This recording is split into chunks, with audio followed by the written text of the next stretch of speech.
Okay. So, hari ini kita akan pergi kepada satu rumus lagi. Mungkin di dalam tuition awak sudah banyak belajar yang dengar kata MPR tu. Okay. So, cikgu kena terangkan sikit lah apa bezanya MPR dengan M factorial.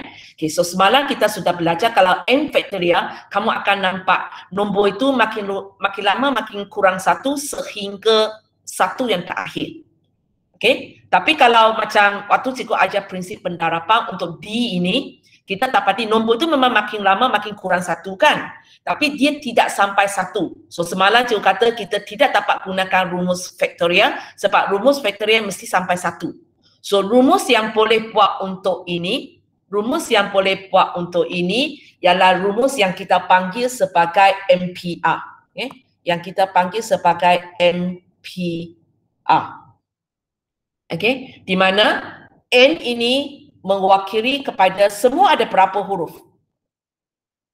Okay. R ini mewakili berapa nak disusun. Okay, berapa nak diambil ataupun berapa nak disusun. So sebagai contohnya untuk soalan ini, kita semua ada 5 huruf COVID.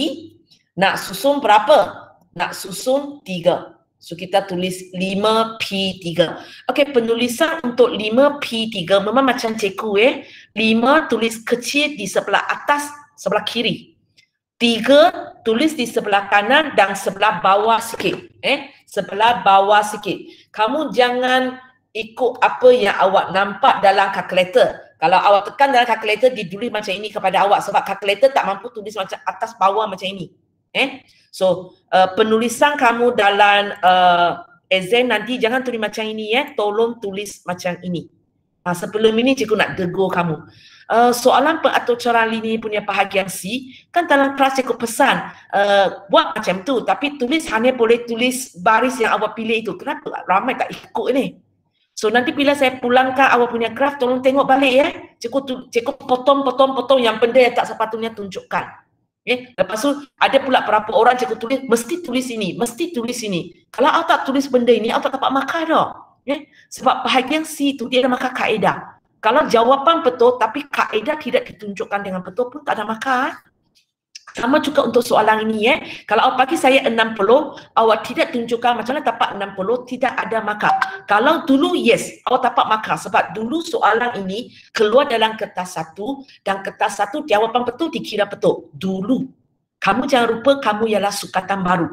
Bila kamu berada dalam sukatan baru dan last year cikgu sudah pergi kursus dan memang pesanan daripada lembaga peperiksaan tak kisah sekarang kertas 1 ataupun kertas 2, kalau soalan ini ada markah untuk kaedah, awak pemeriksa kertas akan semak kaedah awak. Kaedah awak kalau sudah salah jawapan tak tengoklah.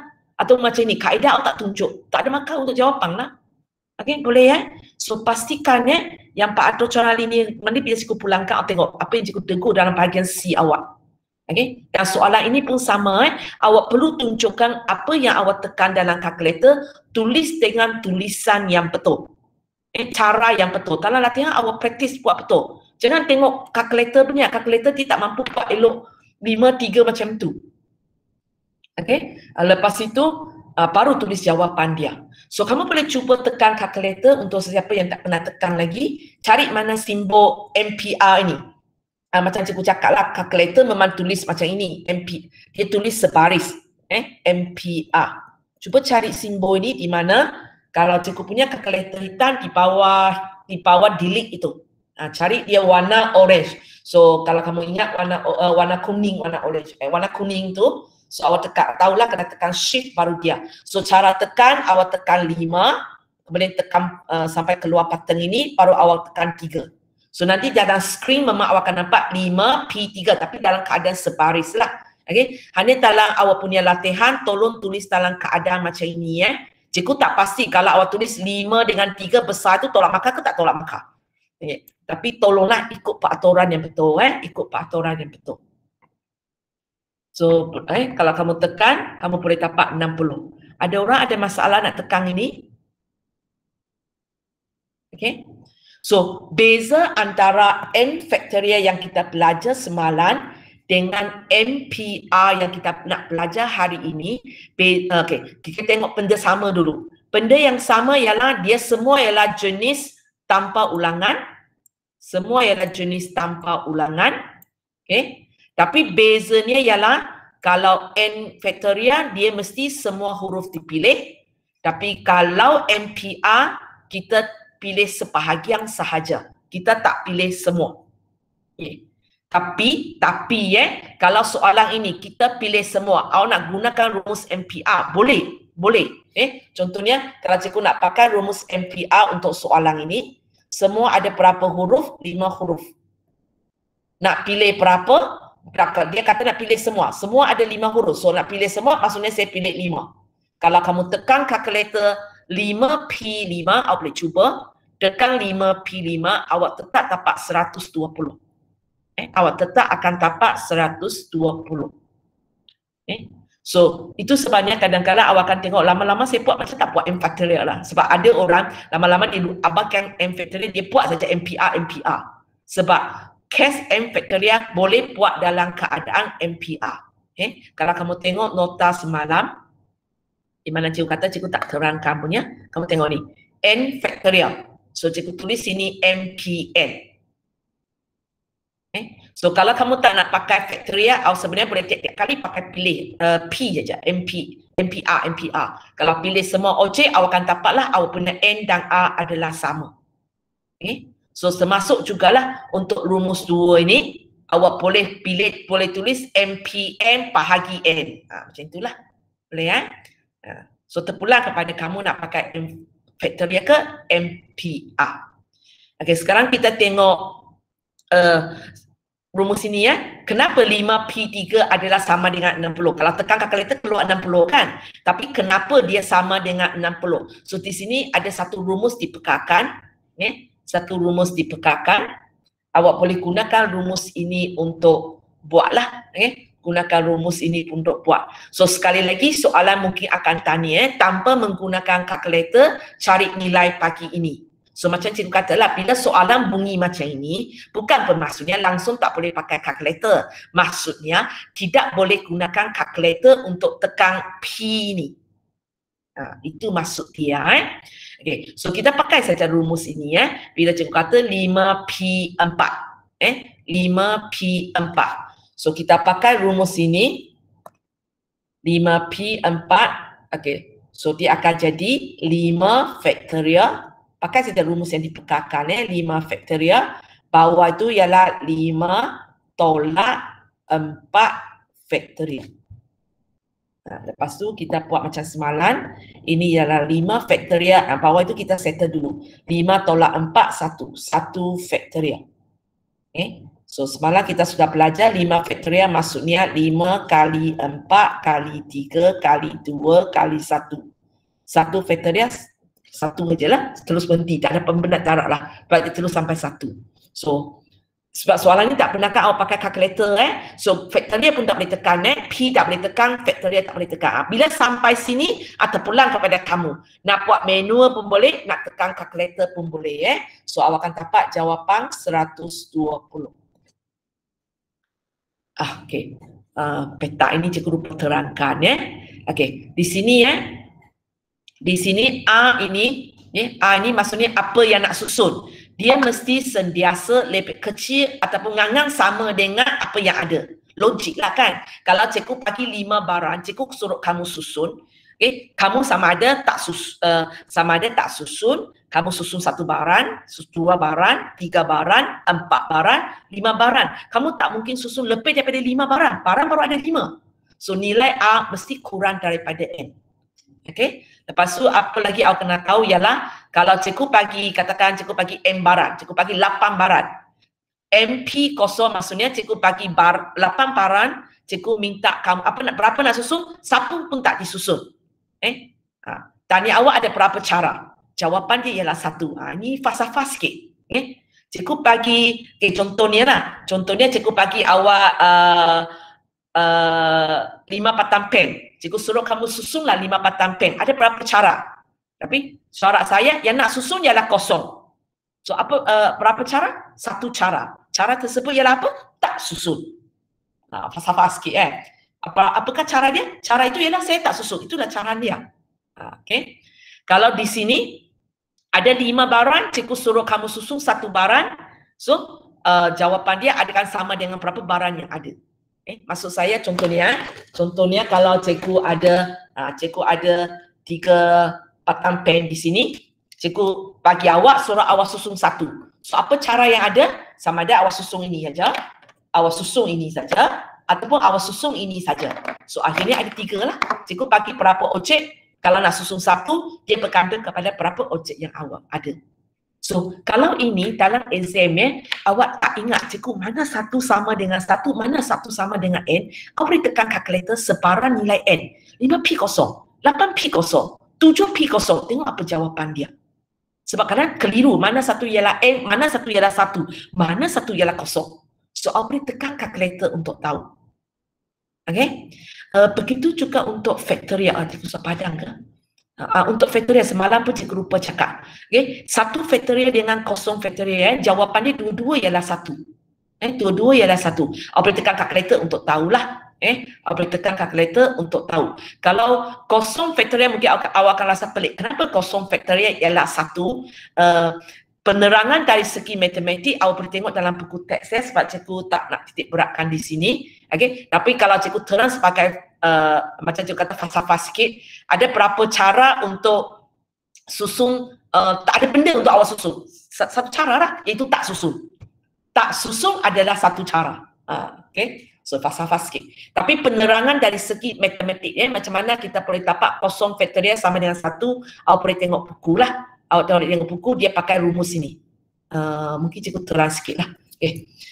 Dia baca ini. 1 factorial sama dengan 1, kita sangat senang nak terangkan. Sebab kita pakai saja rumus ini, so kita tinggal 1 aja lah. So kita dapat 1 factorial sama dengan 1. Okay. Lepas tu kita gunakan rumus ini. Kita gunakan rumus ini, depan dia. Satu tolak 0 factorial pun sepatutnya sama dengan 1. Apa yang kita ada ini. Satu tolak 1. Ini tolak 1 ni. Lepas tu 0 factorial sama dengan 1, maka 0 factorial sama dengan 1.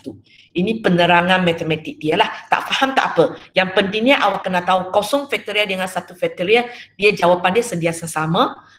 Kalau tak tahu pun tak apa, tekan kalkulator. Tekan kalkulator ada jawapan. Boleh Ini keluar tajuk kejap. Okey, balik ke sini untuk MPR ini. Okey, sekarang kita tengok 10P8. So kalau saya nak gunakan rumus ini, macam mana saya nak dapat nilai? Maksudnya cikgu tak boleh tekan kalkulator. Cikgu tak boleh tekan kalkulator. Di sini sebab soalan dia kata tak boleh gunakan kalkulator nak cari nilai ini. So apa yang awak buat, kita pakai saja rumus ini. Dan rumus ini dipekarkan dalam exam, soal tak payah hafal tak apa. Tapi tadi itu rumus bila nak pakai M factorial, bila nak pakai M factorial bahagi N, itu awak kena hafal sendiri. Okey, kita tengok 10P8. Okey, 10P8. Syafiqah. So kalau pakai rumus ini macam mana saya buat? 10 factorial. Okey, 10 factorial bawah 2 factorial. Okey, 2 factorial. Itu 10 tolak 8 lah. Okey. So, ringkaskan ini. Pakai apa yang awak belajar semalam, ringkaskan ini. Yang panjang tu ke teacher? Tak kisah. You nak cara panjang pun boleh, cara pendek pun boleh. Tapi macam mana tak boleh terus tekan kalkulator 10 factorial bagi saya jawapan. Okey. 10 darab 9 darab 8 darab 7 darab 6 darab 5 darab 4 darab 3 darab 2 darab 1. Bagi 2 darab 1. 2 darab 1. Yang boleh potong ialah 2 atas dengan 1. 2 atas. 1. Okey. So lepas tu awak baru tulis jawapan dia.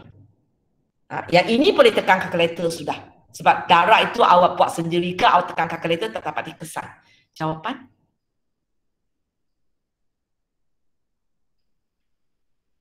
Orang lain tolong terus tekan 10P8. Jawapan yang bagi Okey, Syafiqah kalau you terus tekan yang panjang-panjang ini, berapa jawapan dia?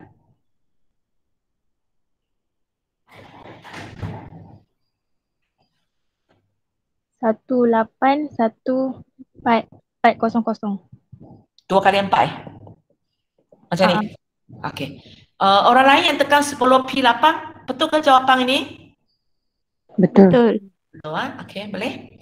So, bila soalan ini kata tanpa menggunakan kalkulator cari nilai, awak buat. Bila dapat jawapan, cara paling senang kita nak tahu kita buat betul ke salah, kita tekan ini dalam kalkulator. Betul-betul lah. Jarang berlaku 2 kali kesalahan. Okey, pergi kepada soalan 2. Soalan 2 ini, tentukan apakah nilai N jika MP2 sama dengan 20. Sebab dia nak makan kaedah dah. Kalau tidak, awak sebenarnya boleh cubalah. Okey. Macam kita tahu, awak jangan cuba jangan cuba 1 sebab N ini mesti lebih besar ataupun sama dengan 2. So awak boleh cuba 2P2, 3P2, 4P2, 5P2 sampai awak dapat 20. Sampai awak dapat 20. Tapi kalau awak buat macam ini, awak tidak dapat makan kaedah. So nak tak nak kita kena pakai apa yang kita belajar, rumus ini. Kita pakai rumus ini untuk buat dia. Okey, cikgu draw bawah, so kamu tengok modul sendiri ya. Okey, MP2. MP2. Wadina, kalau pakai rumus, dia jadi apa? Atas 2 MP2. 20 di sini, 20 di sebelah kanan. MP2. So, kalau ikut rumus MPR, atas ini cikgu kena pilih N factorial. Bawah N tolak 2 factorial. Okey.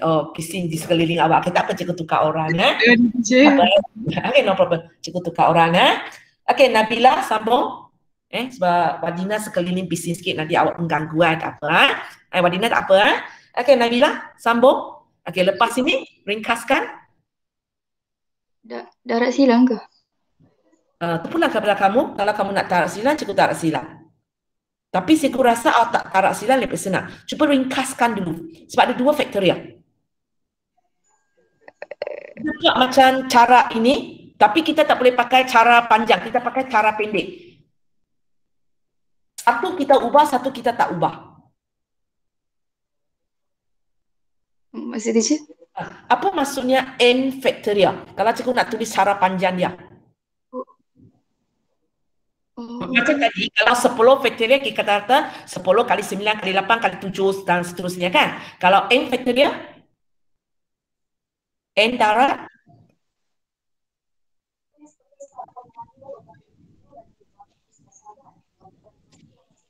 10, kenapa lepas tu kita tulis 9, lepas tu tulis 8, kenapa? Nombor berkurang. Nombor kurang 1 kan? So kalau N kurang 1? N tolak 1. Kalau kurang 1 lagi? N tolak 2. N tolak 2. Okey, hanya untuk soalan ini, cikgu tidak boleh pakai cara panjang. Kalau tidak, habis bila nak berhenti ni? N tolak 2, N tolak 3, N tolak 4, N tolak 5, besok cikgu duduk sini, awak masih lagi, cikgu tak habis cakap lagi. Awak tengah cakap mungkin N tolak 1000 lah, tapi N tolak 1000 masih boleh sambung lagi. So, kita tidak boleh pakai cara panjang, kita mesti gunakan cara pendek. So, sampai N tolak 2, cikgu akan berhenti. Kenapa berhenti? Sebab bawah itu M tolak 2. Boleh faham? Okey, sama dengan 20. Okey, Nabila sambung. Potong N tolak 2, N tolak 2. Okey, potong N tolak 2 faktorial, N tolak 2 faktorial. So, apa yang kita akan dapat? N tolak 1 sama dengan 20. So, sekarang bila sampai sini, dia sudah tak ada kaitan dengan pilih atur dan gabungan. Ini ialah satu soalan persamaan yang biasa. So, awak fikir baliklah. Persamaan yang tulis ini persamaan apa? Persamaan bias algebra yang linear punya ke? Ini kuadratif ke? Ini indeks ke? Ini logaritma ke? Ini apa? Nabila? Kuadratif. So, bila kuadratif, awak set awak punya mind lah. Okey, ini ialah kuadratif. So, awak kena fikirkan macam mana saya nak buat kalau dia ialah kuadratif. Okey, buat. Darat ke dalam. Okey, darat ke dalam. So, dapat? N kuasa 2 tolak N tolak 20. Sama kosong. So, bila awak tahu saja dia ialah kuadratif, awak tahulah awak tak boleh tekan shift calculate sebab shift calculate bagi satu jawapan aja. So awak kena buat dia dalam bentukan, lepas tu baru boleh A ialah apa, B ialah apa, C ialah apa. Okey, cuba tekan kalkulator, cikgu nak jawapan. N tolak 5, N tambah 4. Okey, so maksudnya sini ialah, jangan lupa setiap kali kena tipu dengan pemfaktoran tu N tambah 5, N tolak 4. Dan lepas tu mesti tak check. N kali N boleh tak dapat N kuasa 2? Kalau boleh, maksudnya awak boleh tulis macam ini. Kalau tidak, sama ada awak ubah kepada rumus kuadratik ataupun tengah-tengah ini awak kena tambah satu baris. Lihat, itu sentiasa kena ikut. Kenapa? Yang N tolak 5 tu yang dalam kurungan tu. Oh ya, sorry. Ini yang tolak 5. Ini yang tambah. So jawapan kita ini macam ni. Okay, sorry. Cikgu ingat awak bagi saya jawapan dah akhir. So, benda ini awak mesti double check. Bila melibatkan kuadratif, awak kena ingat. Okay, saya kena ubah persamaan saya jadi bentukan. Lepas tu baru saya boleh tekan kalkulator. Bila saya tekan kalkulator, nombor secantik, saya boleh pakai pemfaktoran. Tapi kalau saya pakai pemfaktoran, saya mesti check. Darab ini boleh keluar A yang betul. Kalau tidak, tambah satu baris. Kalau tak erti macam mana nak tambah satu baris, maka padan pemfaktoran tu awak pakai rumus kuadratif. Benda ini tiap kali kena ikut dah. Cikgu saya cakap setahun lebih dengan kamu lah, jangan lupa. Okey, so kita dapat dua jawapan di sini. Tapi kita tengok balik. Soalan tanya tentukan nilai N. Satu jawapan saja. Okey, cuba tengok balik. N sama dengan 5, N sama dengan negatif 4. Agaknya mana satu kita nak, mana satu kita nak abaikan. Nabila, awak rasa? Abaikan negatif 4. Kenapa? Sebab bilangan tak boleh negatif. Ya, betul Kita akan abaikan jawapan negatif 4, hanya ambil jawapan 5 sebab N tak boleh negatif. Okey, sebenarnya untuk kes ini bukan setakat N tak boleh negatif, N mesti lebih besar ataupun sama dengan 2. Okey, cikgu nak tanya kamu, katakan awak kira. Lepas tu awak dapat N sama dengan, N sama dengan 10 dan 5.4. Adakah awak nak terima kedua-dua jawapan ni, Nabila? Tak. Tak, terima mana? 10. 10. Okey, 5.2 abaikan, kenapa? Sebab dia bilangan cara. Bilangan tidak boleh ada nombor perpuluhan. Macam kita buat hari itu peratur cara linear kan. Bila kita pilih titik itu, kalau kita keluar titik yang nombor perpuluhan punya, nanti kita kena modify sikit lah supaya dapat integer. Sebab bilangan tak boleh ada nombor perpuluhan. Okey. So kalau N sama dengan 1 dan 3, adakah saya nak terima kedua-dua, Nabila? Tak. Tak. Kita terima? 3. 3, Macam apa yang cikgu cakap tadi lah. Untuk kes ini, N tak mungkin lebih kecil daripada 2. Kalau cikgu dapat N sama dengan 3 dan 5, adakah saya nak terima kedua-dua, Nabila? Ya. Ini kita tak ada alasan nak abai mana-mana satu, kita terimalah kedua-dua. Boleh So ini yang awak kena faham Nombor perpuluhan tak boleh. Nombor perpuluhan tak boleh. Negatif tak boleh. Lepas itu kurang daripada A tak boleh. Ini yang contoh-contoh yang tak boleh So dalam exam awak tak payah tulis apa sebabnya lah, tapi awak kena abaikan jawapan yang tak nak. Lepas tu awak tulis semula. Maksudnya untuk soalan 2 ni, mana tempat cikgu nak tulis. Awak kena tulis balik lah. N sama dengan 5. Pastikan bila awak jawab soalan, orang boleh baca awak punya jawapan dengan jelas. Sebab cikgu bila semak awak punya peratur cara linear ni, saya yang kena cari jawapan untuk kamu. Awak sembunyi di sini sikit, sembunyi di sana sikit. Awak kena ingatkan setiap kali awak jawab soalan, penerangan kena jelas. Soalan tanya, berapakah bilangan mi goreng? Awak kena cakap mi goreng ialah apa? Bilangan mi goreng berapa? Kamu tak boleh cakap S sama dengan berapa. Cikgu pula kena cari S itu mewakili apa. Dalam exam, kalau awak tulis macam ini, cikgu tak bagi markah tau. Sama juga soalan persamaan serentak. Kan kita nak bentukkan persamaan serentak. Lepas tu, soalan mungkin tanya, berapakah harga sebuah rumah? okey, jawapannya mungkin mungkin 200,000, 200,000. Okey, kamu mesti tulis harga sebuah rumah sama dengan 200,000. Kamu tak boleh add sama dengan 200,000. Khasnya bila soalan ini minta lebih daripada satu benda. Mungkin dia tanya harga sebuah rumah dan sebuah kereta. Atau boleh kata S sama dengan 200,000, Y sama dengan 10,000. Siapa S, siapa Y? Okay? Dalam exam, kalau kamu lakukan kesalahan macam ini, awak akan sekurang-kurangnya tolak satu markah tau. Sekurang-kurangnya tolak satu markah. Sebab awak tidak memberi jawapan. So sama juga untuk soalan ni. Awak ada dua jawapan di sini, lepas tu awak abaikan ini kan. Tulis balik jawapan yang awak nak. Kalau tidak diangkat, awak bagi saya dua jawapan. So awak akan tolak markah jawapan sebab awak tidak erti. Jawapan ini perlu diabaikan. Penulisan kena jelas. Buat latihan bukan untuk bila exam jawab soalan, bukan awak yang semak kan, pemeriksa kertas yang semak kan. Jangan kata benda itu understood. Tak understood sebenarnya. Tak understood. Kalau awak tak percaya, awak tulis benda ini, suruh adik awak, tolong tanya adik, mana jawapan untuk soalan ini? Tak tahu, tak reti kira, tapi dia cari tempat awak tulis jawapan. Awak kan tengoklah, kadang-kadang awak ada benda, tapi jawapan di tengah-tengah ini. Adik awak mesti tak tahu, dia mesti tengok baris terakhirnya. Sebab kita biasa baris terakhir ialah jawapan. Bila ada dua benda, adik awak mana tahu mana satu ialah jawapan A, mana satu ialah jawapan B. Awak mesti sebut. Mesti sebut. Okey, itu untuk dia. Okey, sekarang kita pergi kepada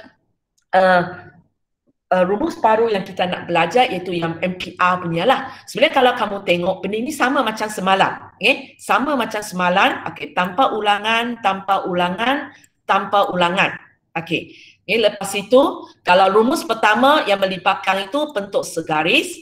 Kalau rumus kedua melibatkan bulatan yang pentingkan arah. Yang ketiga, bulatan yang tidak pentingkan arah. Serupa macam semalam. Hanya bezanya di sini. Dia bukan susun semua. Dia bukan susun semua. Sini tolong edit sikit, cikgu copy and paste, cikgu lupa. Tolong edit sikit. Mana mouse cikgu? Mana mouse cikgu? Tolong edit sikit. Ini ubah kepada susun objek daripada N objek. Ubah sikit ya, cikgu lupa. Ubah nota kamu. Ini ya, buat pembetulan ya. Buat pembetulan ya. Okay. So kalau kamu tengok di sini, okay, dia beza ini aja lah. Dia beza ini saja.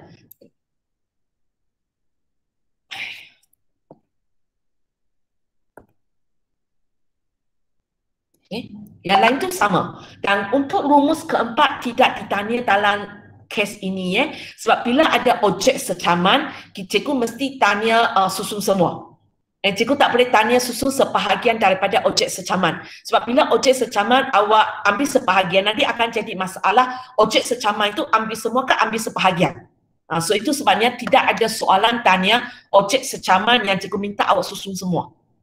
Yang cikgu minta awak susun sebahagian. Cikgu mesti tanya susun semua. Itu sebabnya bila melibatkan MPR, itu kita ambil sebahagian punya soalan tidak ada untuk objek secaman. Okay? Dan cara bezakan tiga ini adalah serupa.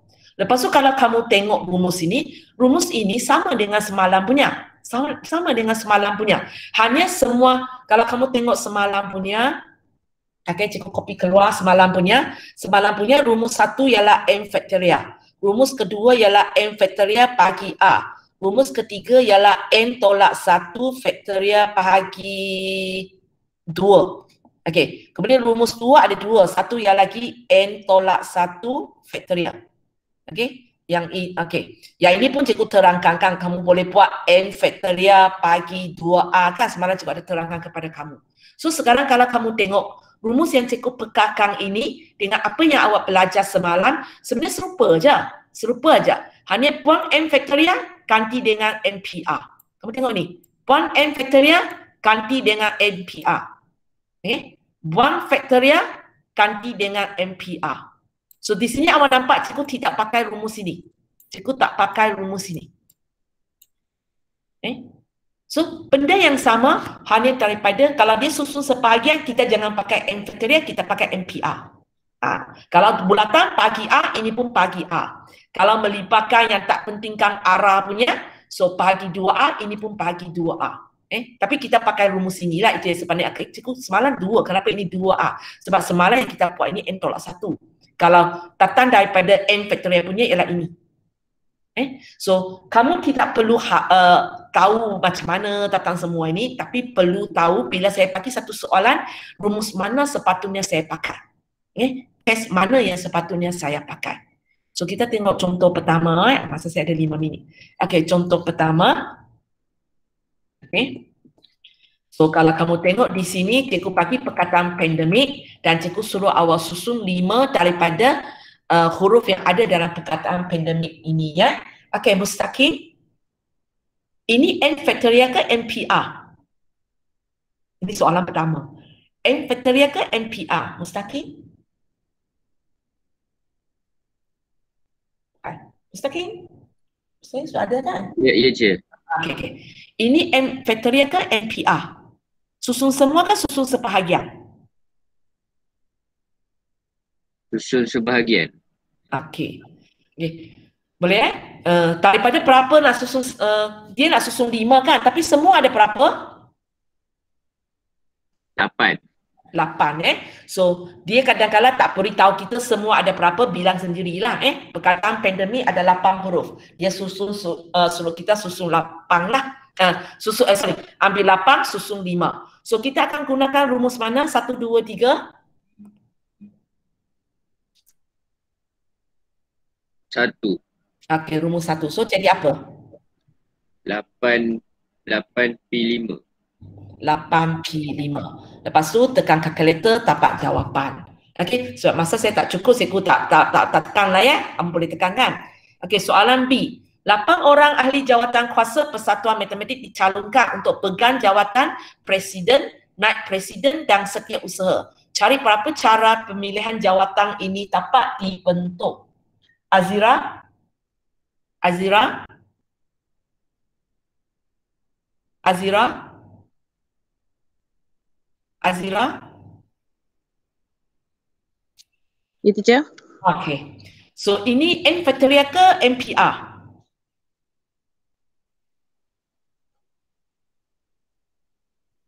Susun semua ke susun sebahagian? Sebahagian. Sebahagian. Semua ada berapa?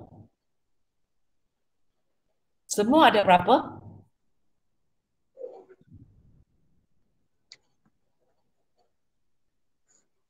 Sekarang cikgu tak boleh kata huruf kan?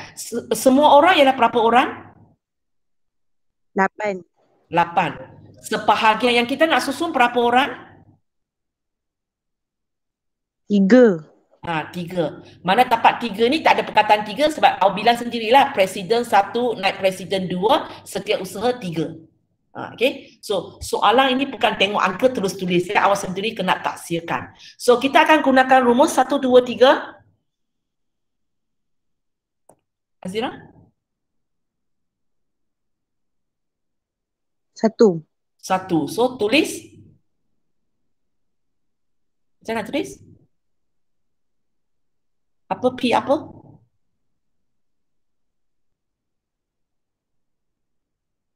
Kenapa? Semua ada berapa? 8. 8. Nak susun berapa? 3. 3. So, awak kena tulislah 8P3. Lepas tu baru tulis jawapan dia. Sebab kalau soalan ini 2 markah, ini markah kaedah, ini markah jawapan. Kalau soalan ini hanya markah untuk jawapan, memang dia tengok jawapan terakhir lah. Tapi biasanya dia ada markah kaedah, dia ada markah jawapan. Okey, contoh kedua. Contoh kedua, 10 orang bercadang untuk makan di sebuah restoran. Okey, dalam restoran, okey, ubah juga cikgu ada mistake sikit, cikgu mesti kata meja bulat. Sebab meja boleh meja panjang macam kantin kita kan. Boleh meja panjang, maka awak tak duduk dalam keadaan bulat tapi awak duduk sebaris yang panjang. So ubah sikit ini, meja bulat, cikgu tertinggal. Cikgu tertinggal. Okey, sekumpulan 10 orang duduk dan cadang nak makan di restoran. Tapi restoran ini hanya ada meja bulat yang boleh muat 8 orang. Macam sekarang kan kerajaan waktu kita boleh makan di restoran tu dia wajibkan dulu boleh duduk 10 orang, sekarang boleh duduk 5 orang. Sudah ada muatan dia lah. Kalau waktu-waktu pakai SOP ni kita tak boleh duduk 10 orang, kita pun selit-selit masuk 11 orang macam tu aja kan. Tapi sekarang kena ikut. Okey, meja bulat itu hanya boleh muat 8 orang. So dia tanya ada berapa cara perlainan untuk mereka duduk di meja tersebut. So di sini kita akan nampak orang ada 10 orang, tapi sebab meja hanya boleh muat 8 orang. So kalau dia tanya berapa cara untuk susun mereka duduk, maksudnya nanti bukan semua orang boleh duduk di meja tersebut. Bukan semua orang boleh duduk di meja tersebut ya. Okey, Syamimi. Okey, ini N factorial ke MPR? NPR. Okey, MPR. So apakah N kamu? 10. Okey, 10. A kamu? 8. 8. Okey, tapi pakai rumus apa? Rumus ini ke? Rumus 2. Rumus 2. So Bagi 8. bagi 8. Okey. Simple je. Okay, kita sambung lagi kepada contoh ketiga. Satu contoh terakhir. Okay, so cerita macam semalam juga kan nak buat rantai, tapi kita dapati kali ini dia beli 12 butir manik. Tapi untuk buat rantai itu tidak pakai habis. Dia pakai 8 minit sahaja. Dia pakai 8 minit sahaja. Kesadina? Ya. Okay, ini M factorial ke MPR? MPR. Okay, MPR sebab kita tak pakai semua. So macam mana? Rumus mana nak pakai? 1, 2, 3? Rumus 3. Rumus 3 sebab rantai boleh 2 arah. So maksudnya arah tak kisahlah. So macam mana? 12P8. Per 2R. 28. 28. So tekan dapat jawapan. Boleh So latihan untuk hari ini ialah latihan 4.1.3 ada banyak sikit lah. Tapi kalau kamu tengok walaupun banyak, kira sekejap aja kan. Sebab tajuk ini tak banyak pengiraan. Hanya kena ambil sikit masa untuk fikir ini aja. Fikir ini lepas tekan kalkulator. Hanya soalan satu tak boleh pakai kalkulator. Okay, soalan 2 pun nak pakai kalkulator pun tak boleh lah. Kena manual buat lah. Boleh? So itu latihan untuk hari ini.